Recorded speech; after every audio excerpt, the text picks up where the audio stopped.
కృపలను పొందుచు కృతజ్ఞత కలిగి స్తుతులర్పించెదను అన్ని వేళలా.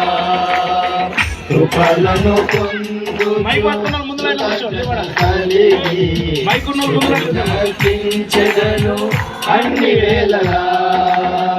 అనుదినము నీ అనుగ్రహమే ఆయుష్కాలము నీ వరమే. అనుదినము నీ అనుగ్రహమే ఆయుష్కాలము నీ వరమే. ఘనమైనవి నీ కార్యములు